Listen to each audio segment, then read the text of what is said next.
Segunda-feira, dia 15 de março de 2021, quando estamos tendo a oportunidade de darmos início e fazermos a abertura à nossa primeira semana de atualização da docência da FAESP. A Faculdade Evangélica de São Paulo, que tem como mantenedora a Igreja Assembleia de Deus Ministério do Belém, aqui em São Paulo, e tem como diretores gerais os pastores José Wellington Bezerra da Costa e pastor Wellington Júnior.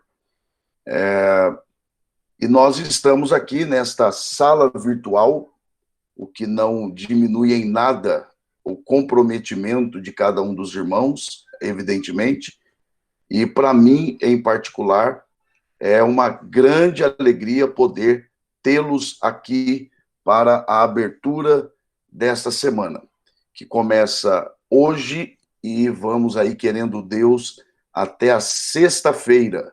Nós, então, vamos dar início, lembrando que nós estamos aqui com os nossos coordenadores de extensões, alguns professores, também alguns alunos convidados pelos coordenadores, e eu quero reiterar aqui a minha palavra de gratidão pelo trabalho que os irmãos têm prestado para o reino de Deus em favor de cumprirmos, ou de ao menos tentarmos cumprir a missão que a FAESP tem. Estamos iniciando aí uma nova restrição. Tivemos uma reunião na semana passada e eu peço que os irmãos continuem firmes nesse propósito e, por certo, Deus nos dará vitória mais uma vez. Tá bom? Então, nós vamos orar, vamos apresentar esta semana diante do nosso Deus. Logo após a oração, eu vou estar, então, apresentando o nosso convidado e ele terá aí a total liberdade para ministrar a todos nós e a cada um de nós. Tá bom? Então, vamos orar, vamos falar com o Senhor. Senhor Deus, em nome de Jesus Cristo, teu Filho, te louvamos e bendizemos o teu nome, reconhecemos a tua grandeza e o quanto nós somos dependentes da tua graça, somos dependentes do teu amor e da tua misericórdia. Eu te agradeço, Senhor, por todos os teus servos que aqui já estão para a abertura desta semana de trabalhos em torno de nos prepararmos um pouco melhor, um pouco mais para a realização do trabalho que o Senhor tem colocado em nossas mãos. Abençoe a cada um dos teus servos, abençoe as suas respectivas famílias, abençoe, Senhor, as extensões nas quais os teus servos trabalham, dando-lhes a tua graça, dando-lhes condições para exercerem o seu papel em um tempo tão desafiador, em um tempo que requer tanto dos teus servos. Eu peço que o Senhor continue a lhes dar condições para isto. Agora, Senhor, queremos pedir que esta seja uma noite de crescimento, de aprendizagem, de reflexão. Ajuda-nos, ó Deus, a absorvermos aquilo que ouviremos. Usa, Senhor, o teu servo, que ministrará aos nossos corações. Te louvamos pela vida do teu filho, que prontamente atendeu o nosso convite. Abençoe a ele, sua família, o seu ministério e em tudo aquilo que ele tem feito, que o Senhor possa continuar fazendo prosperar. É a oração que fazemos em nome de Jesus. Amém e amém. Bom, mais irmãos chegaram, acredito que outros ainda chegarão, portanto, nós estamos dando a abertura essa semana e hoje nós trabalharemos ou ouviremos a respeito do seguinte tema: a educação e os desafios da atualidade. E eu quero, com muita alegria, apresentar o pastor Douglas Batista. E eu quero aqui, rapidamente, ler um resumo da sua biografia, para que os irmãos tenham conhecimento de quem estará ministrando, de onde fala o pastor Douglas Batista e o que justificará a razão pela qual o convidamos. Então, retomando aqui, pastor Douglas Batista, ele possui graduação em pedagogia, teologia, educação religiosa e filosofia com aplicação em sociologia. Ele é pós-graduado em docência do ensino superior, especialista em bibliologia e métodos de ensino da filosofia e sociologia. Possui mestrado em teologia do Novo Testamento, possui também mestrado em ciências das religiões, possui um doutorado em teologia sistemática e está doutorando em teologia pública. Ele é líder da Assembleia de Deus, a Missão no Distrito Federal. Ele é líder do Conselho de Educação e Cultura da nossa CGADB, a Convenção Geral das Assembleias de Deus. Ele é relator da Declaração de Fé das Assembleias de Deus no Brasil. Ele é editor-chefe da revista Rede Estudos Pentecostais Assembleanos, o REPAS.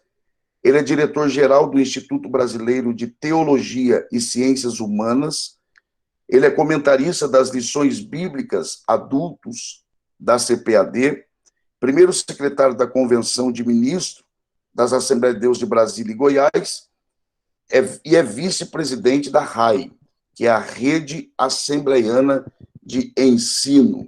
Este é um resumo da biografia do nosso convidado dessa noite, nosso querido amigo pastor Douglas Batista, que além de ser nosso amigo, é amigo da nossa igreja aqui em São Paulo, amigo dos nossos pastores, e para mim, em particular, é uma alegria muito grande poder recebê-lo. De maneira que eu quero já facultar a oportunidade ao pastor Douglas, para que ele, então, inicie a sua explanação, esteja à vontade. Pastor Douglas Batista, seja muito bem-vindo. O senhor tem total liberdade para falar a cada um de nós. Deus abençoe. A paz do Senhor, meus irmãos. A paz do Senhor. Espero que o meu áudio esteja sendo 100% funcionando. É uma satisfação muito grande, pastor Elias Torralbo, participar deste evento. Eu quero agradecer aqui de coração o convite, cumprimentá-lo pela iniciativa, agradecer a Deus pela oportunidade e parabenizá-los também por esta iniciativa. Em seu nome, eu quero cumprimentar os demais líderes, o corpo docente, o corpo discente da FAESP e também os nossos líderes maiores, o pastor Wellington Bezerra da Costa, o pastor Wellington Júnior, que são os nossos mentores nesses projetos da educação. É uma alegria, portanto, estar com os irmãos e participar desta atividade. O tema que me foi proposto é um tema realmente palpitante, mas eu gostaria, antes de iniciarmos, propriamente dito, o nosso pronunciamento, a nossa palestra, de ler um texto da Palavra de Deus com os irmãos, na segunda epístola de Pedro, no capítulo 2, e os versos de 1 e 2, quando o apóstolo escreve: e também houve entre o povo falsos profetas, como entre vós haverá também falsos doutores, que introduzirão heresias encobertamente de perdição, e negarão o Senhor, que os resgatou, trazendo sobre si mesmos repentina destruição. E muitos seguirão as suas dissoluções, pelos quais será blasfemado o caminho da verdade. Bem, fundamentado, então, nessa advertência do apóstolo Pedro, eu desejo compartilhar com os irmãos o tema, os desafios da educação cristã na atualidade. A educação cristã, como todos nós sabemos, ela tem um espectro muito grande. Ela é de uma abrangência quase que indescritível, porque a educação cristã, ela tem a sua função dentro da atividade eclesiástica, no âmbito da igreja, tanto com as autoridades eclesiasticamente constituídas, como entre os leigos. A educação cristã tem seu papel também dentro do ambiente da família, e a educação cristã, ela também é formal, tanto nas escolas convencionais de ensino fundamental e médio, como também na educação superior, que é o caso aqui da FAESP, o caso que nós vamos nos deter um pouco mais. Então, sobre esse aspecto da educação cristã, eu não gostaria de tecer maiores comentários, mas trazer uma contextualização, os desafios da educação cristã para a nossa atualidade. Bem, acredita-se, então, entre os sociólogos, principalmente, que nunca uma geração foi tão exposta a correntes ideológicas como a geração atual, a geração que nós estamos vivendo nesse momento. Esta geração, ela foi diagnosticada ou rotulada por um sociólogo polonês chamado Zygmunt Bauman. Ele faleceu recentemente, em 2017, mas ele classificou essa geração como uma sociedade líquida, ou modernidade líquida, ou também como pós-modernidade. E, de acordo com Zygmunt Bauman, esta modernidade líquida tem início ao término da Segunda Grande Guerra e continua sendo intensificada a cada dia, a cada ano. Para Bauman, esta sociedade deixou de ser uma sociedade sólida e passou a ser uma sociedade líquida. É por isso que ele classifica, então, essa nossa geração como modernidade líquida. Alguns a chamam de pós-modernidade.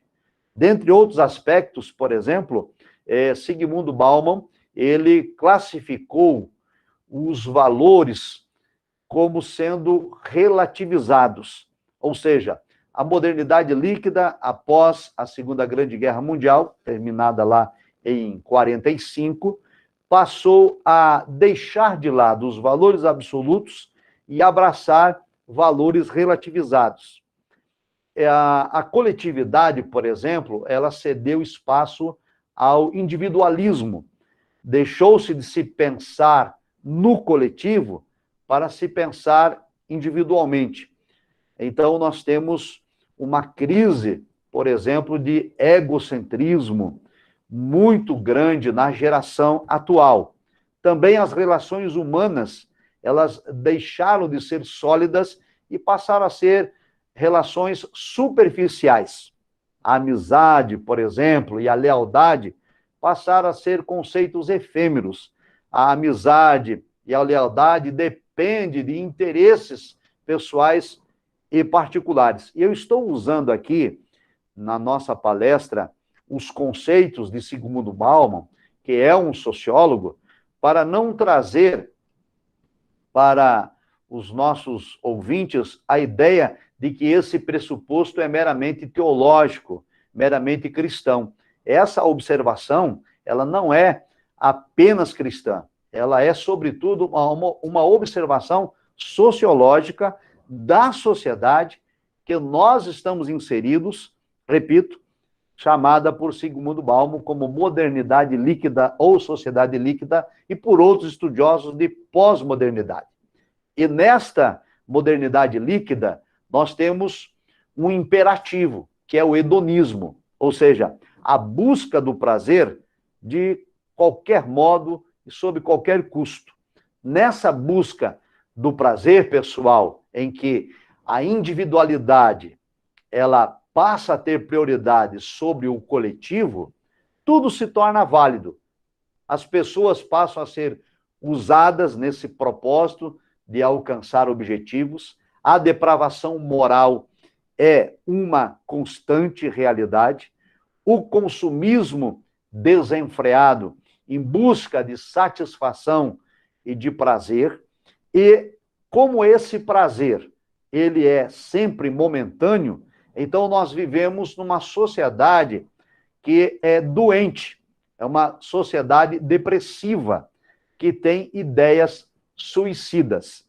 Esse é o contexto atual do desafio que a educação cristã tem. É claro que eu poderia, aqui nesta palestra, abordar vários outros segmentos, vários outros desafios da educação cristã, mas eu acredito que o desafio é muito maior do que métodos pedagógicos, é muito maior do que currículos acadêmicos. O desafio é, de fato, contornar esta modernidade líquida que a geração que nós estamos fazendo parte está imersa. Por exemplo, nós temos como resultado desta relativização dos valores uma sociedade que vive em depressão. De acordo com a Organização Mundial da Saúde, a depressão cresceu nos últimos 10 anos 18%. Já são mais de 300 milhões de pessoas diagnosticadas com depressão ao redor do mundo. É a doença que maior incapacita, que mais incapacita as pessoas para o trabalho, para o estudo, para a vida em família, para os relacionamentos e traz um prejuízo enorme para a sociedade. E aliado a essa questão da depressão, que, como disse, repito, cresceu 18% nos últimos 10 anos, nós temos as ideações suicidas. E, de acordo com a Organização Mundial da Saúde também, nas últimas 5 décadas, o suicídio cresceu 60% em todo o mundo. As últimas 5 décadas que se reportam, então, à década de 50, quando, no conceito de Zygmunt Bauman, dá-se início à modernidade líquida, onde os valores deixam de ser absolutos e passam a ser relativizados. A busca do hedonismo, a busca do prazer e da satisfação pessoal, ela dá, então, prioridade para o egocentrismo, deixando a coletividade de lado. Bem, dentro desse aspecto, ou dentro desse espectro da modernidade líquida, nós temos o mais forte deles, que é o relativismo cultural. O relativismo cultural, ele dissemina, então, a ideia, como eu já vinha dizendo, de que não há verdades absolutas e que toda a verdade é relativa. A verdade depende da cultura e do contexto no qual eu estou inserido. Desse modo, o relativismo cultural divulga que a ética cristã não pode ser parâmetro para o modo de vida ou a visão de mundo das pessoas. E aqui nós temos, então, o primeiro desafio da educação cristã, quando a modernidade líquida retira a ética cristã do seu lugar de parâmetro para a conduta das pessoas. Nesse relativismo, a ética passa a satisfazer a consciência de cada um, de modo que aquilo que é certo para um pode não ser o certo para o outro. Nós sabemos que esse relativismo está muito forte hoje na sociedade líquida, ou na modernidade líquida, ou na pós-modernidade, mas ele não é novo. Ele remonta às ideias antigas lá de Protágoras, por exemplo, o filósofo grego que ensinava que o homem é a medida de todas as coisas. Isso significa que nenhum critério pode ser aceito para medir valores éticos ou valores morais. O critério é o próprio ser humano, é a própria sociedade. Bem, então o desafio da educação cristã, dentro desse contexto de modernidade líquida, de relativismo cultural, quando a ética cristã deixa de ser o parâmetro para a conduta das pessoas, o desafio é afirmar por meio da educação cristã, tanto a eclesiástica formal, por meio de líderes constituídos, como a eclesiástica leiga, por meio daqueles voluntários que ministram na igreja, também na educação formal, de modo, por exemplo, confessional, como o ensino fundamental e médio e o ensino superior, é afirmar os ensinos de Cristo como verdades universais, como verdades imutáveis, que têm o seu valor de geração a geração.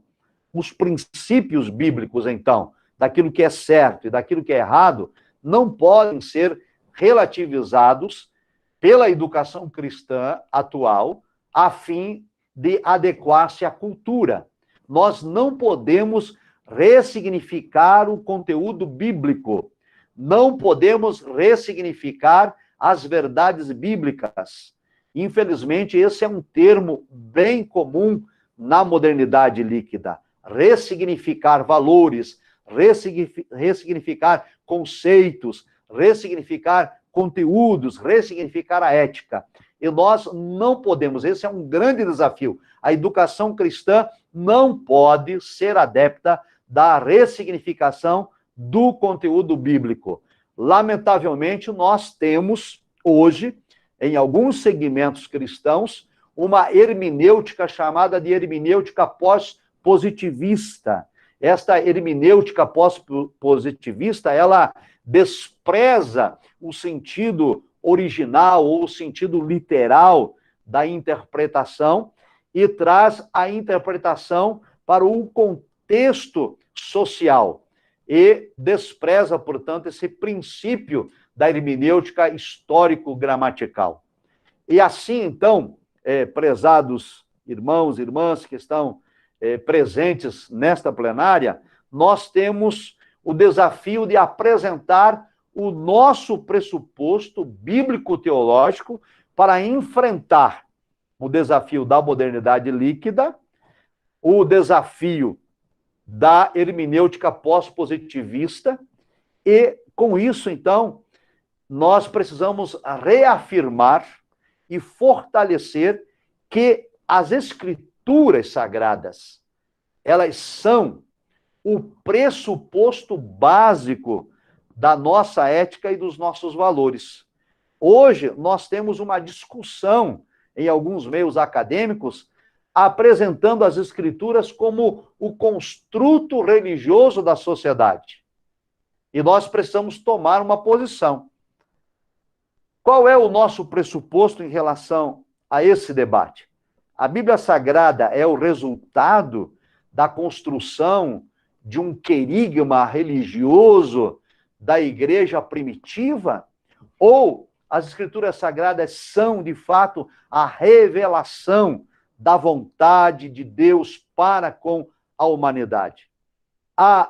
Se a Bíblia Sagrada é o construto da sociedade religiosa lá do primeiro século, então nós temos um texto bíblico que não é inerrante, que não é infalível, que não é inspirado. E o texto bíblico passa a ser ressignificado para se adaptar à cultura reinante, à ideologia vigente. Porém, a nossa postura enquanto instituição confessional, a FAESP, como uma instituição evangélica de cunho pentecostal, o Conselho de Educação e Cultura, do qual eu tenho a honra de presidir, que é um órgão normativo da CGDB, a Convenção Geral das Assembleias de Deus no Brasil, e também a Declaração de Fé das Assembleias de Deus, do qual eu tenho aqui em mãos um exemplar, da qual também tive o privilégio de ser o relator dos 24 capítulos que compõem a nossa Declaração de Fé.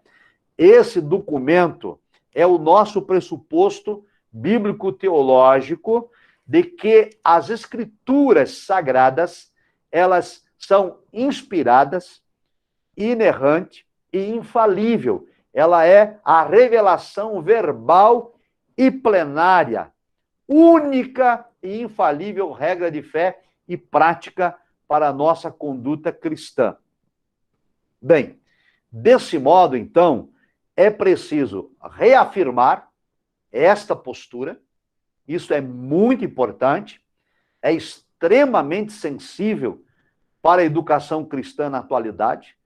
Nós precisamos, enquanto pentecostais, defender esse pressuposto de que a Bíblia Sagrada é a única e infalível regra de fé, de prática e conduta para o viver diário do cristão, e ao mesmo tempo em que fazemos defesa do pressuposto bíblico e teológico, também nós precisamos entender que a posição cristã, embora defenda a autoridade bíblica, a posição cristã respeita o multiculturalismo ou a diversidade cultural. Porém, ao mesmo tempo em que respeitamos e reconhecemos a existência da diversidade cultural, nós discordamos do relativismo cultural e reafirmamos os valores absolutos contidos na palavra de Deus e não reconhecemos que a revelação bíblica deva ser avaliada pela medida humana, assim como ensinou Protágoras na antiga Grécia e como hoje também se pretende impor na sociedade moderna ou na modernidade líquida. Então, esse é um primeiro grande desafio da educação cristã. A autoridade bíblica, o pressuposto bíblico, a ortodoxia bíblica, que defende valores absolutos, e se nós tomarmos isto, então, como bandeira, nós não poderemos ceder ao relativismo e nem tampouco ressignificar os conceitos, as doutrinas, os conteúdos que a palavra de Deus revelada nos foi entregue. Ok. Bem, o outro desafio, o segundo desafio que, na minha avaliação, é de relevada importância, e eu estou conversando aqui com os irmãos e com as irmãs sobre a ótica da minha experiência, não apenas como pastor de igreja, mas também como docente, tanto do ensino médio quanto do ensino superior, e a minha experiência no espaço público de defesa da fé cristã. Eu tive a oportunidade, em algumas ocasiões, de estar representando as Assembleias de Deus, a Convenção Geral das Assembleias de Deus, em audiências públicas, junto ao STF, ao Supremo Tribunal Federal, e junto ao Congresso Nacional, e também Assembleias Legislativas Estaduais, como aqui no Distrito Federal, discutindo temas que são concernentes a essa modernidade líquida, como, por exemplo, a descriminalização do aborto, a tentativa de também descriminalizar o uso das drogas e também a tentativa de retirar do currículo acadêmico o ensino religioso da escola pública. Nós participamos dessas audiências públicas e nos posicionamos enquanto pentecostais, assembleanos, e nos deparamos com um grande desafio da educação cristã na defesa desses valores absolutos da palavra de Deus, que é o chamado patrulhamento ideológico. O patrulhamento ideológico que tenta desqualificar quem pensa diferente do status quo e das ideologias que estão presentes na sociedade atual. Além disso, o patrulhamento ideológico, ele criou uma sociedade polarizada, de maneira de que não há espaço para o equilíbrio. A posição do patrulhamento ideológico é sempre lhe classificar dentro de um espectro. Ou você é 8 ou 80. E não há equilíbrio, então, nesse discurso. Nós vivemos o desafio das muralhas do politicamente correto. Você também não pode se posicionar contrário à opinião da maioria ou de uma massa que tenha o predomínio da narrativa. Nós também temos a massificação do homem coletivo, onde as pessoas passam a pensar igual. Nós vivemos, prezados irmãos e irmãs, momentos de grande dificuldade. A nossa posição ortodoxa de defesa dos valores absolutos por meio da propagação do Evangelho de Cristo, da autoridade bíblica, nós somos rotulados, por conta desse posicionamento ortodoxo, como sendo fundamentalistas, intolerantes, preconceituosos e de comportamento discriminatório. Esse é um grande desafio que nós enfrentamos em nossa sociedade. O patrulhamento ideológico, como eu dizia, ele tem como objetivo desqualificar quem faz oposição e pensa diferente da massa, ou do homem coletivo, cujo senso comum foi modificado. O propósito do patrulhamento ideológico é desprestigiar aqueles que se manifestam em contrário à ideologia predominante. Como eu já disse. Por exemplo, quando estive na audiência pública acerca do aborto, encontrei dentro do plenário do STF a militância ideológica pró-aborto, formado por movimentos feministas, formado por movimentos LGBTI e também formados por sociedades teosóficas, sociedades de ateus, dentre outros, que durante a audiência pública queriam calar a voz de quem pensa diferente. Houve manifestações do plenário contrário ao discurso diferente. O nosso discurso, por exemplo, a favor da vida e contrário à prática do aborto. Até que houve necessidade de intervenção de quem presidia a audiência pública, que na ocasião era a ministra Rosa Weber, do STF, pedindo à plateia que ficasse em silêncio e respeitasse a opinião de quem era contrário, porque o plenário do STF estava quase na sua totalidade ocupado pelos militantes pró-aborto. Desse modo, então, eu senti na pele esse patrulhamento ideológico.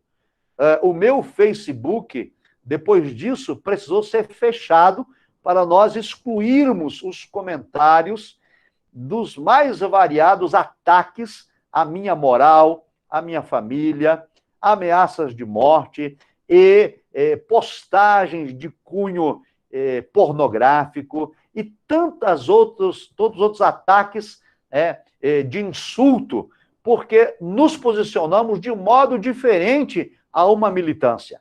Aquele que oferece, então, resistência ao status quo da modernidade líquida, dos valores relativizados, passa a ser estigmatizado. Por exemplo, termos pejorativos como homofóbico, machista, racista, fascista, misógino, reacionário, dentre outros. Desse modo, muralhas são construídas de modo invisível e amordaçam o cidadão, que às vezes pensa diferente da massa, mas ele tem medo da censura, ele tem medo do patrulhamento ideológico e, desse modo, a liberdade de expressão é cerceada e controlada pelas grades do politicamente correto. E isto não acontece apenas no espaço público ou na esfera pública quando a igreja precisa se posicionar. Isso também acontece no nosso meio eclesiástico, acontece no meio acadêmico, acontece nas relações familiares e acontece também no âmbito dos poderes constituídos. tanto no Poder Judiciário, no Poder Executivo e no Poder Legislativo. E eu quero chamar a vossa atenção para esse desafio. A educação cristã, ela enfrenta esse patrulhamento ideológico, a educação cristã enfrenta o politicamente correto e a educação cristã enfrenta o homem coletivo, a geração massificada com a modernidade líquida que não aceita valores absolutos e que tende a relativizar todo e qualquer valor.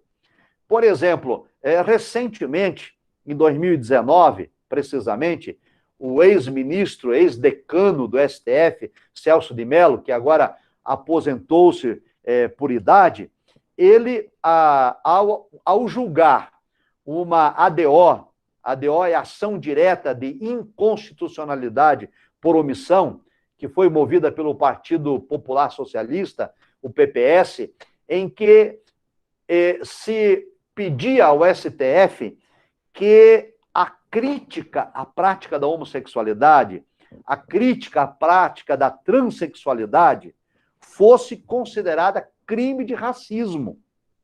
A ideia do PPS, o Partido Popular Socialista, era de colocar os homossexuais e transexuais numa posição de raça diferente dos demais seres humanos. De modo que toda crítica movida contra a homossexualidade fosse considerada como crime de racismo. Se os irmãos e as irmãs tiverem a oportunidade e curiosidade de acessar o site do STF e ler o voto do relator, o ministro Celso de Mello, os irmãos vão ficar estarrecidos com o uso das expressões que aqui citei. O patrulhamento ideológico está presente da primeira à última linha do voto do relator Celso de Mello. Ele diz, por exemplo, que aqueles que são contrários à prática da homossexualidade são cultores da intolerância, são mentes sombrias, preconceituosos, sectários e fundamentalistas. Isso ele faz de modo geral. E ele faz um ataque também muito claro aos religiosos. Ele faz um ataque à igreja, chamando a igreja e todos os defensores da educação cristã, fundamentada na Bíblia Sagrada, de reacionários, mentores do espantalho moral e implicitamente culpados da violência sofrida por parte de homossexuais e transexuais. Então, prezados irmãos e irmãs, a decisão de Celso de Mello foi baseada na modernidade líquida, foi baseada no relativismo cultural, foi baseada na ausência de valores absolutos e na relativização, então, do comportamento sexual. De modo que hoje, qualquer crítica feita à prática da homossexualidade é tipificada como crime de racismo. E a tipificação prevê condenação de 1 a 5 anos de prisão, inclusive multa. E mais, é permitido a interdição de mensagens ou páginas que contenham informação na rede mundial de computadores que façam alguma crítica à prática da homossexualidade. Houve uma ressalva na decisão, dizendo que, dentro do âmbito religioso, no discurso eclesiástico, quando o ministro falar contra o homossexualismo, considerando pecado, que isso deve ser considerado, então, liberdade religiosa. Mas aí faz um porém, dizendo, desde que não seja caracterizado como discurso de ódio ou discurso de intolerância. Ora, se alguém ouvir uma mensagem, uma palestra em que se critica a prática da homossexualidade e considere pecado, e se sentir ultrajado, pode acionar judicialmente, como já está acontecendo, por exemplo, alguns líderes já foram adicionados judicialmente para responder sobre crime de racismo por terem se manifestado contra a prática da homossexualidade.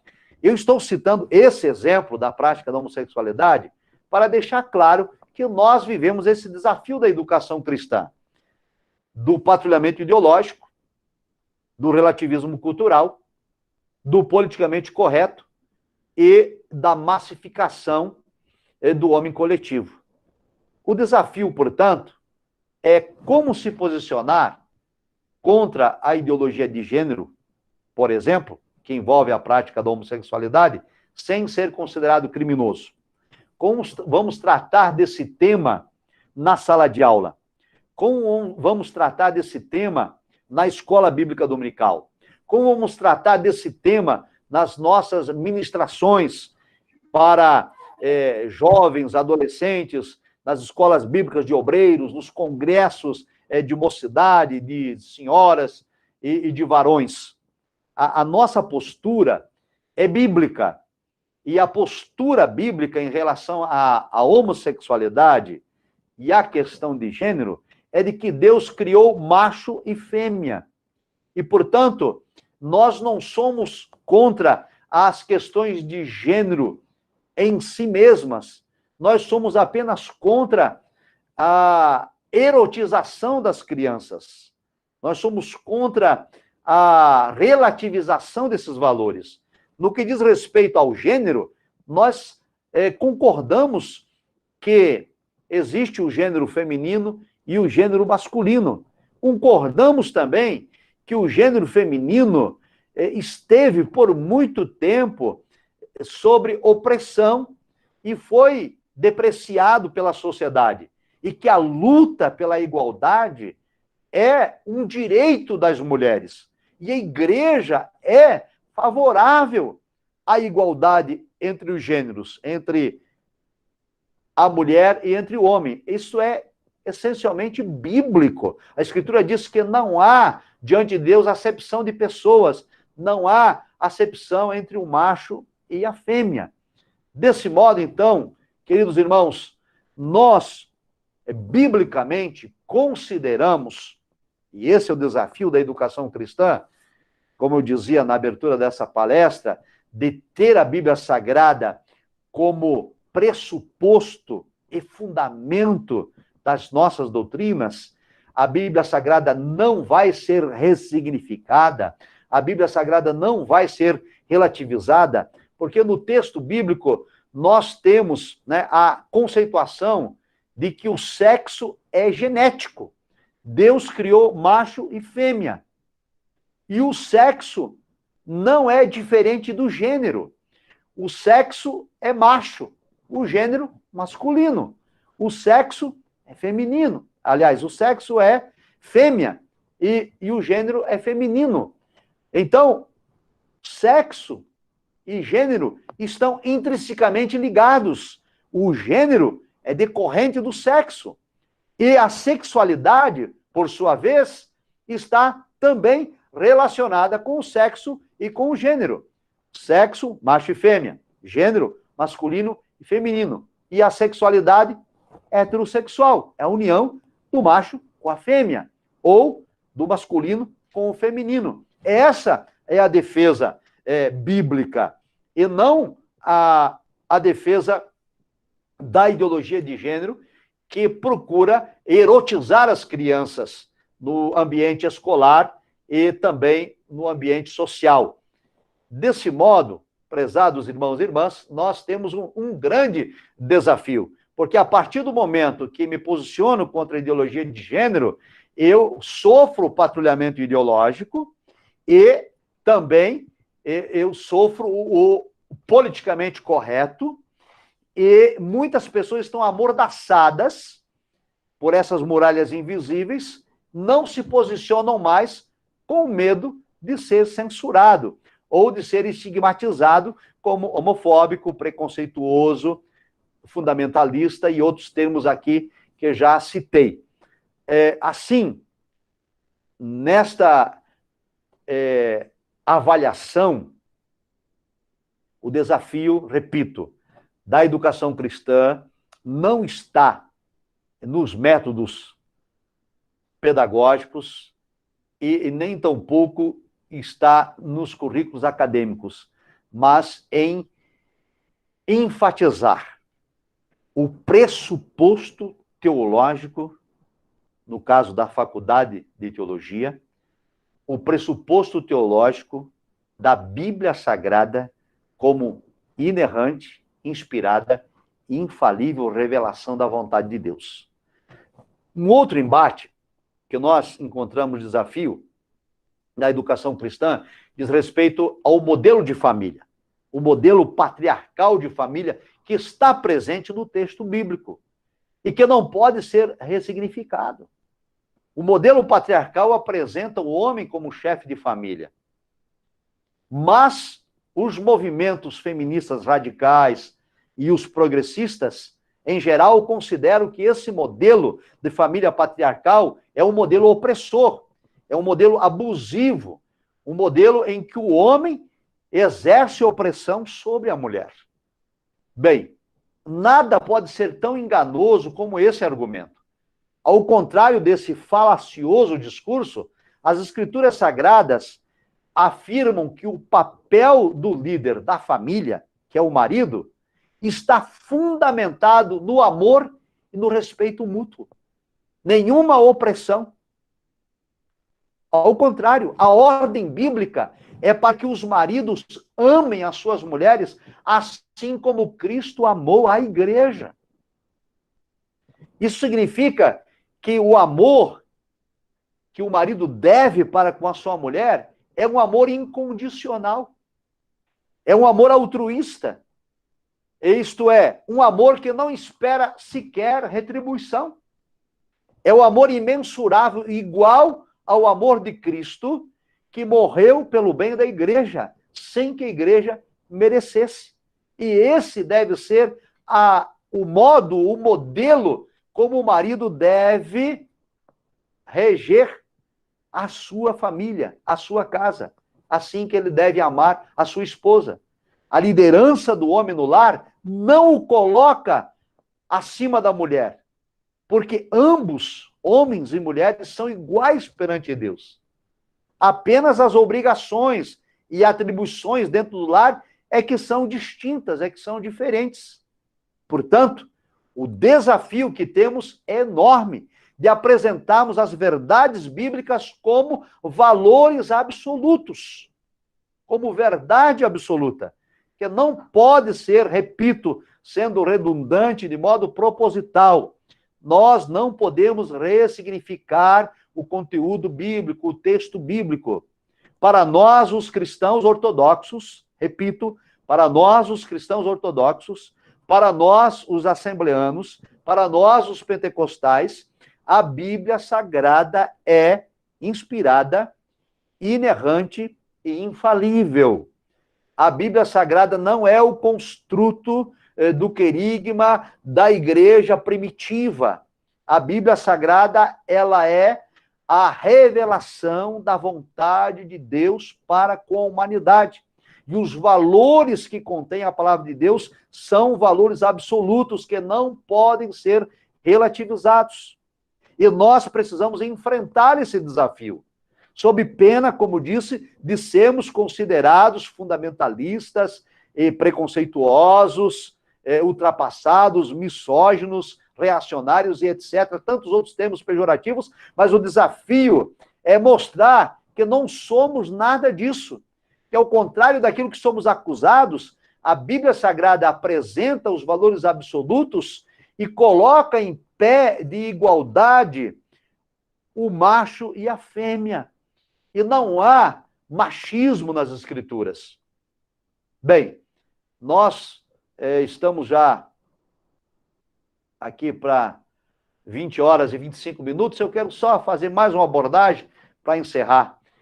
Nesse contexto, nós lutamos também contra o existencialismo, lutamos contra o secularismo, que são comuns nessa sociedade líquida ou pós-moderna, porque tanto o existencialismo como o secularismo apregou o direito do homem de exercer autonomia sobre o próprio corpo, a liberdade de fazer aquilo que bem quiser e o que bem entender, inclusive de drogar-se, de abortar, de suicidar-se, dentre outros.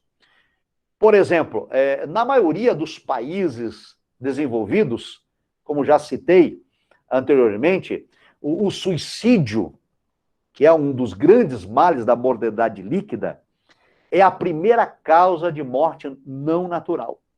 Os países desenvolvidos têm o suicídio como primeira causa de morte não natural. Entre os jovens, e aqui eu quero me deter, nesta faixa etária, entre os jovens considerados de 15 a 24 anos de idade, o suicídio é a segunda principal causa de óbitos. E esses dados são alarmantes, precisam da nossa atenção, a atenção da família, a atenção das lideranças, a atenção dos gestores, a atenção do corpo docente, a atenção daqueles que trabalham com a educação cristã. Essa geração é a geração considerada geração Z. A geração Z é a geração que nasceu em 90, na década de 90 para cá, mais precisamente em 94 para cá. Eles são chamados os nativos digitais. E são os estudantes universitários de hoje, ou os recém-formados em alguma graduação. Nós temos um grande desafio, a educação cristã tem um grande desafio com essa geração, porque eles representam 40% dos consumidores de qualquer área, tanto da educação quanto na questão capitalista. E esta geração é uma geração multitarefa, é uma geração que cresceu com acesso à tecnologia, é a geração capaz de utilizar dispositivos eletrônicos de modo simultâneo. E essa geração tem expectativas e preferências muito diferentes, muito variadas, porque essa geração tem acesso a toda a informação e é uma geração que sofre muito com a modernidade líquida, com a sociedade pós-moderna, com a ausência de valores absolutos. É uma geração que depende de referencial. Como os valores nessa sociedade líquida e os costumes e as certezas se tornaram voláteis e flexíveis, esta geração está perdida. É uma geração que não consegue se solidificar. É uma geração tomada de dúvidas, de medos e de incertezas. É uma geração, como já citei, depressiva. É uma geração com ideias suicidas. É uma geração, inclusive, de sentimento de autopiedade. Uma geração que não suporta o contraditório. Portanto, queridos gestores, pastores, líderes, professores, professoras, estudantes, a educação cristã tem o grande desafio de dar respostas a essa geração. Muito mais, repito, muito mais do que métodos pedagógicos, eu considero de maior relevância que a resposta que devemos a essa geração é o referencial de valores. Esse é o maior desafio da educação cristã para esta geração. E foi nesse sentido, então, e encerro com isso, que em 2019, a Convenção Geral das Assembleias de Deus do Brasil instituiu a Rede Assembleana de Ensino. A Rede Assembleana de Ensino pretende encarar esse desafio da educação cristã formal, a educação confessional de ensino fundamental, médio e superior. Este é o nosso desafio, através da Rede Assembleana de Ensino, instituir colégios assembleanos em todos os grandes centros do país e, a partir dali, se estender para municípios menores, com uma educação de cosmovisão cristã, sem abrir mão da qualidade acadêmica, dando aos nossos alunos não apenas informação acadêmica da física, da química, da biologia, da língua portuguesa e todos os demais saberes, mas dando a eles o os valores cristãos absolutos preconizados na palavra de Deus, com o propósito de preparar esta geração futura para fazer a diferença em nossa sociedade. Esse é o desafio da educação cristã, na minha perspectiva, da minha labuta diária, enquanto pastor, enquanto educador, enquanto professor, e hoje na vice-liderança da Rede Assembleana de Ensino, que trabalha em conjunto com o Conselho de Educação e Cultura da Convenção Geral.